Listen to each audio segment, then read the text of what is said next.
Hello guys, আসসালামু আলাইকুম। কেমন আছেন? আজ আপনাদের মাঝে একটি সত্য ঘটনা নিয়ে হাজির হয়েছি। ঘটনাটি শুনলে আপনারা আশ্চর্য হয়ে যাবেন। আশা করি ঘটনাটি শুনলে আপনারা অনেক কিছু জানতে এবং শিখতে পারবেন। ঘটনাটি বুঝি আপনাদের ভালো লাগে তাহলে লাইক, কমেন্ট এবং সাবস্ক্রাইব করে দিবেন।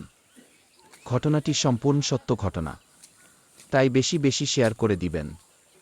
অন্যদেরকে দেখার সুযোগ করে দিবেন, কেননা আপনার একটি শেয়ারের কারণে যদি অন্য মানুষ ঘটনাটি শুনে তা থেকে কিছু শিখে এবং হেদায়েতের পথে আসে, তাহলে আপনার নাজাতের উসিলা হতে পারে। তাবলিগ জামাতের একটি এলাকায় অবস্থান করছিল। জামাতের কিছু সাথী এলাকায় দিনের দাওয়াত দেওয়ার জন্য গেলেন। তারা লক্ষ্য করলেন একটি বাড়ি থেকে পুরুষ, নারী, শিশু সবাই আতঙ্কিতভাবে বাইরে বেরিয়ে আসছে। জিজ্ঞাসা করে জানা গেল সেই বাড়িতে একজন মানুষ মারা গেছেন। মুর্দার আত্মীয় স্বজন কান্নাকাটি করছিল আর মৃত ব্যক্তিকে গোসল করানোর প্রস্তুতি নিচ্ছিল। হঠাৎ দেখা গেল একটা বড় সাপ পেঁচিয়ে ধরল। এই দৃশ্য দেখে মৃত ব্যক্তির আত্মীয় স্বজন ভয়ে লাশ রেখে বাড়ির বাইরে বেরিয়ে এলো। পাবলিক জামাতের সাথীগণ ঘটনাস্থলে গিয়ে দেখেন সত্যিই একটি বড় সাপ তাকে পেঁচিয়ে ধরে রেখেছে।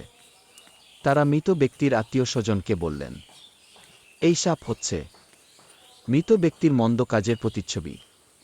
তার মন্দ কাজসমূহ সাপের আকৃতিতে তাকে জড়িয়ে ধরেছে। মহান আল্লাহর নিকট দোয়া ইস্তেগফার করা হলে এইসব থেকে মুক্তি পাওয়া যাবে। তারপর তাবলিগের সাথীগণ এবং মৃত ব্যক্তির আত্মীয় স্বজন মৃত ব্যক্তির জন্য দোয়া ইস্তেগফার করলেন।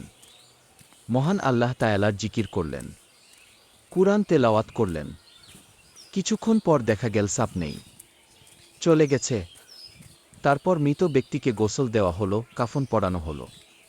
জানাজার পর কবরের লাশ নেওয়ার পর দেখা গেল সেই সব কবরের মধ্যে কুণ্ডলী পাকিয়ে অপেক্ষা করছে। কবর খননের পর সেখানে কোনো সাপ ছিল না। অনেক কষ্টে যথেষ্ট সতর্কতার সাথে উপর থেকে সাপের পাশে লাশটি রেখে দেওয়া হলো। লাশ রাখার সাথে সাথে পুনরায় সাপ মৃত ব্যক্তির লাশ পেঁচিয়ে ধরল। ভীত আতঙ্কিত উপস্থিত লোকেরা তাড়াতাড়ি কবরের মাটি চাপা দিয়ে ফিরে এলো। এই ঘটনাটি থেকে আমাদের অনেক কিছু শিখার আছে। এখনো সময় আমরা আমাদের রবের পথে চলে আসি, তা না হলে আমাদের সাথেও এমনটা হতে পারে। আজকের মতো বিদায় নিচ্ছি। ঘটনাটি কেমন লাগছে কমেন্টে জানিয়ে দিয়েন। এই ঘটনা থেকে যদি কিছু শিখতে এবং জানতে পারেন তাহলে সাবস্ক্রাইব করে দিয়েন।